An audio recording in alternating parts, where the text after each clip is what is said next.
লম্বা লেজ বিশিষ্ট প্রাণী টিকটিকি।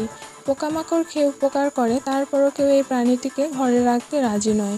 কারণ টিকটিকির ঘরোয়া রাজত্ব কেবল ভয়ানক ব্যাপারই নয়, খাদ্যদ্রব্যতে এই বিষাক্ত প্রাণীটি পড়লে তার স্বাস্থ্যহানি সহ চরম অসুস্থতার কারণ হতে পারে।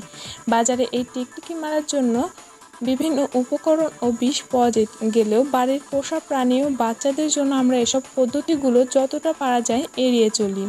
তাই আসুন টিকটিকি দূর করতে কিছু ঘরোয়া পদ্ধতি সম্পর্কে জেনে নিই। ন্যাপথলিন বল। আপনার ঘরের টিকটিকির উৎপাত কমাতে ন্যাপথলিন বল ব্যবহার করুন। ঘরের বিভিন্ন জায়গাতে ন্যাপথলিন বল রেখে দিন, দেখবেন টিকটিকির উৎপাত কমে যাচ্ছে। Coffee powder.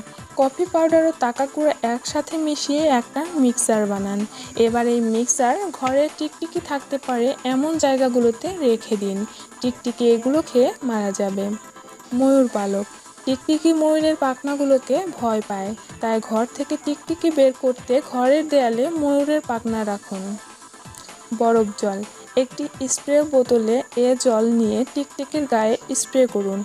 এতে টিকটিকির শরীর এর তাপমাত্রা কমে যাওয়ায় টিকটিকি নড়াচড়া করতে পারবে না। ওই সুযোগে টিকটিকিকে ধরে ঘরের বাইরে ফেলে দিন। রসুন। একটা স্প্রে বোতল পূর্ণ করে পেঁয়াজ রস এর সাথে কয়েক ফোঁটা রসুনের রস মিশিয়ে ঘরে স্প্রে করুন, টিকটিকি পালিয়ে যাবে। ডিমের খোসা। টিকটিকিকে বোকা বানিয়ে ঘর থেকে তাড়াতে ডিমের খোসার জুড়ি নেই। ঘরের বেশ কিছু জায়গাতে ডিমের খোসা রেখে দেখুন, টিকটিকি এগুলোকে অন্য কোনো প্রাণীর ভেবে ঘর থেকে পালাবে। আমাদের সঙ্গে